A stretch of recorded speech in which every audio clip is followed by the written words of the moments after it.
Salam saudaraku, berjumpa kembali dalam momen saat teduh pagi bersama Gereja Isa Almasih Light Generation Lawang.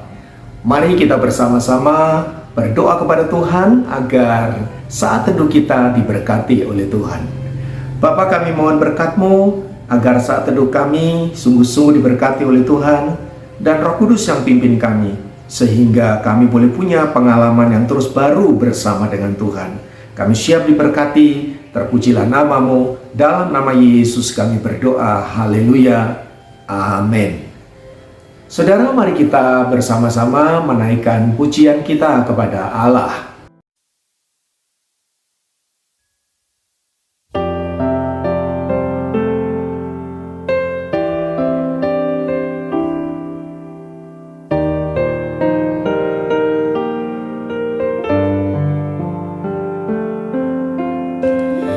Musim akan selalu berganti,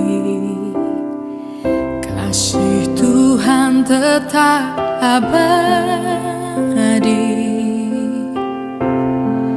tak akan berubah sampai selamanya. Ku tetap percaya, yakin Tuhan memberkati,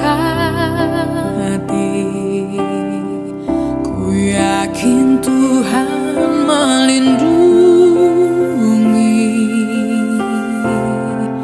Burung di udara Tuhan pelihara, karena kasih-Nya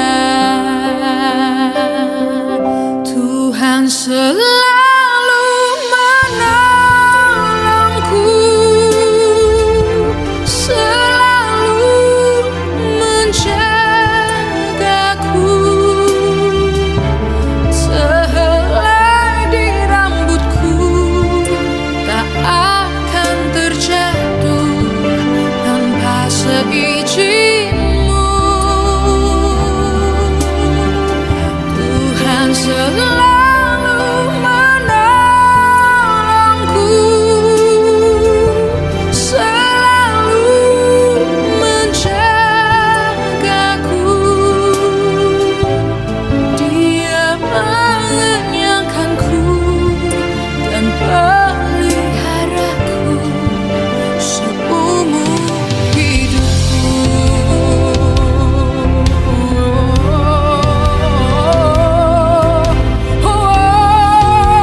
Saudaraku, ayat firman Tuhan kali ini terambil dari Yohanes pasal 14 ayat yang ke-18.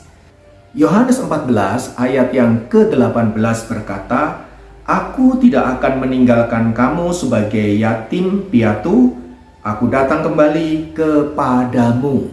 Sekali lagi, aku tidak akan meninggalkan kamu sebagai yatim piatu.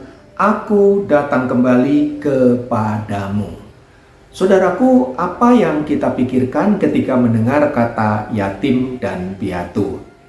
Dalam tradisi Alkitab atau dalam budaya Israel kuno, orang yang disebut sebagai yatim piatu adalah orang yang tidak punya pegangan, di mana ayah atau ibunya tidak lagi ada di tengah-tengah dunia.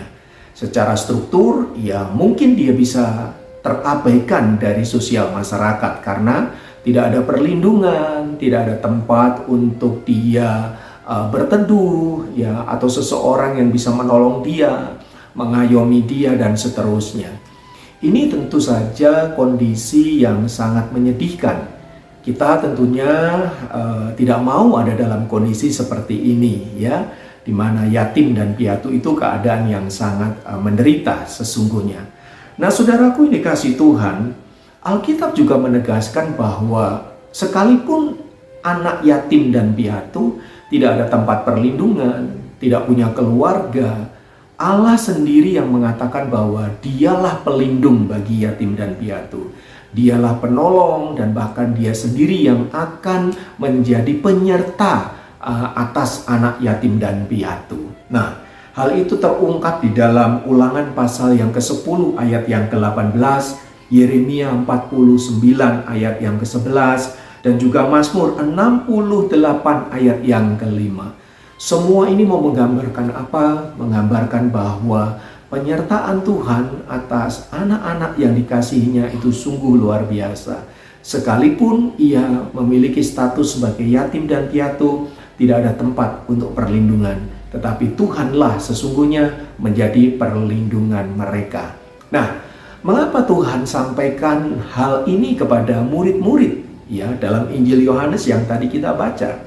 Sebentar lagi Tuhan Yesus akan naik ke sorga, ya, dia akan tinggal di dalam kerajaannya dan tidak lagi bersama dengan para murid. Tentu saja para murid merasa sangat kehilangan. Kenapa? Karena guru yang dikasihinya, orang yang selama ini melindungi dia dan bahkan mereka harapkan sebagai raja, sekarang pergi ke tempat yang jauh dan bahkan mereka tidak tahu kemana Yesus pergi. Nah, dalam hal inilah Yesus ingin memberi penghiburan kepada para murid dan juga kepada saudara dan saya. Mengapa? Karena memang ditinggalkan sendiri itu tidak enak, ya, sendirian itu tidak nyaman. Tetapi Yesus memastikan bahwa kamu tidak sendirian. Itulah sebabnya Roh Kudus diberikan untuk menyertai mereka, dan bahkan dia berjanji untuk apa? Suatu kali nanti ia akan datang kembali. Artinya dengan kata lain bahwa ia tidak benar-benar meninggalkan kita. Saudaraku dikasihi Tuhan, pernyataan janji Tuhan ini perlu kita renungkan bersama.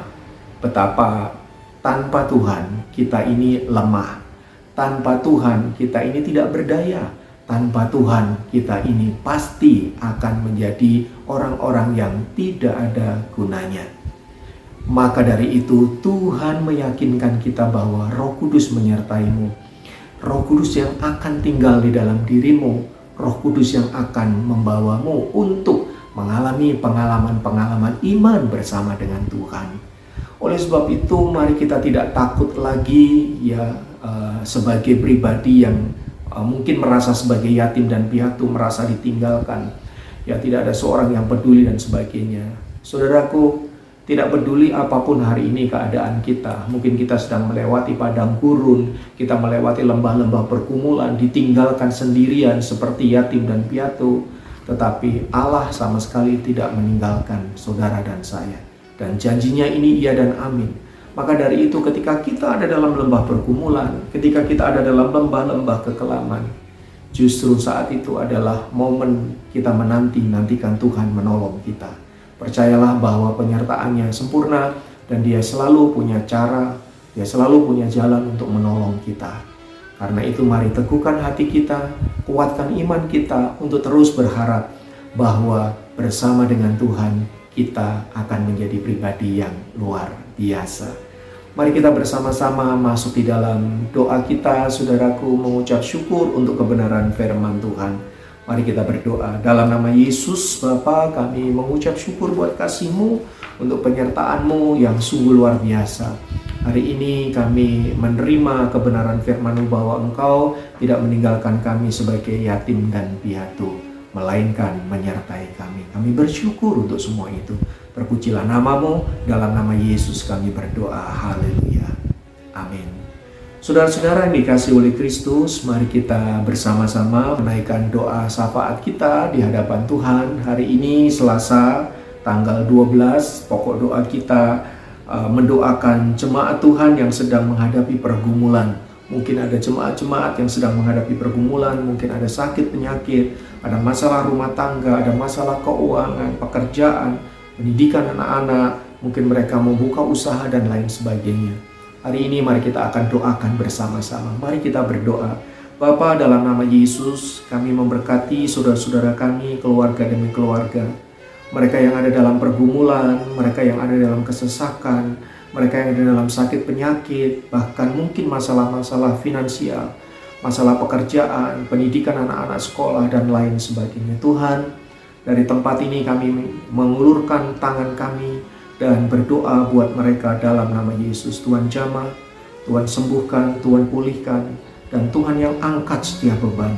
Bahkan pintu-pintu berkat Tuhan alirkan ke tempat mereka masing-masing. Terima kasih Tuhan, kami membawa dan menyerahkan saudara-saudara kami yang sedang ada dalam pergumulan. Terlebih mereka yang sedang terluka, terlebih mereka yang sedang ada dalam beban yang berat. Tuhan, sebagaimana firman-Mu katakan, mari datanglah kepadaku, hai engkau yang letih lesu dan berbeban berat.